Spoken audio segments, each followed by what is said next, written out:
And also on my panel right now is Sunil Alagh, who's a chairman for SKA Advisors, as well as Harleen Bagga, who's a corporate transformation coach. Thank you very much, both of you, for joining me. First, Mr. Sunil Alagh, to you. What do you make out of this entire debate around work-life balance? I ask you this first up because it's interesting, as I said, LinkedIn has come out with its research, its survey, and the number one factor for why people seem to be quitting, wanting to quit or searching new jobs is work-life balance.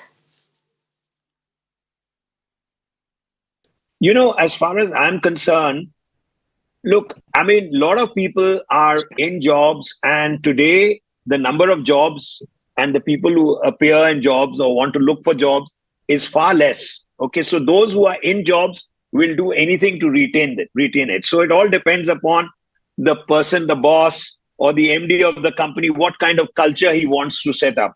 See, I have always said quality is far more important than quantity. I've always maintained that look, as long as you do your work on time, whether you do it from any place or you keep your happening, and it's very, very important. See, look, as far as the unorganized sector is concerned, today they work for 14, 15 hours a day in any case. All farmers work.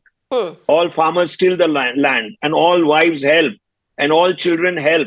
So today to say that you got to work for X number of hours is pointless, because if there's less number of hours that you work and produce the same productivity, it's far more working extra number of hours and producing less. So as far as I'm concerned, the pay is very important. Everybody on top wants everybody to work except himself. And you look at the salary difference between the CEOs and everybody else in the organization. You want everybody else in the organization to start paying, to start working more so that you earn much more and the company earns much more. So you must have time to yourself. As far as I'm concerned, in places like Mumbai, secretaries travel for 4 hours, 2 hours going, 2 hours coming, and they work for 7 or 8 hours in the day. So it's in any case, they work for 12 hours. Now, if you want them to work on Sundays and then you want them to work on Saturdays also, there might be some special occasion when, like budget time or something, which you will work. I mean, and everybody knows that you'll relax after that. But to maintain this kind of consistency in this thing is impossible.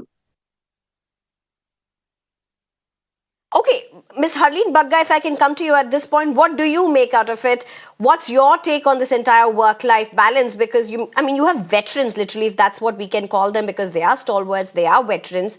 And they've literally, some of them at least, have gone ahead and literally pushed for this idea of quantity being equally, if not far more important than quality and quantity in terms of course, the hours of work that's put in.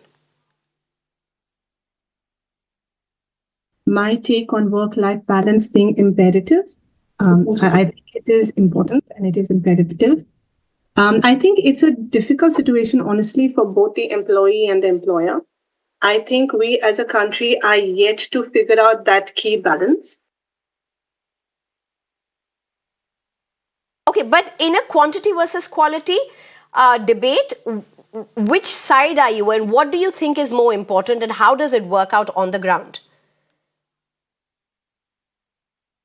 Quality is most important, right? I think quantity is misunderstood, but then quantity is also misunderstood because of the parameters that we have that are written down that go out to the stakeholders or vendors or the venture capitalists that are actually deciding how much money they're going to invest in us.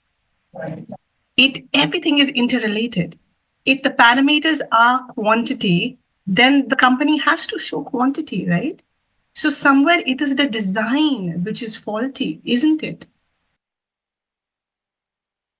But I mean, design being faulty, the cost can't be borne by employees, I would say, many would say for that matter. And as I said, many of these are veterans, stalwarts really, who are speaking about these things, who are propagating them in 2025 as well. Again, let's talk about, like we said, veterans, right? Why not that? Okay, in a nutshell, let's begin this way. In a nutshell, I think what they said was not right because they are completely discounting and dismissing the rights of a human being. That's it, right?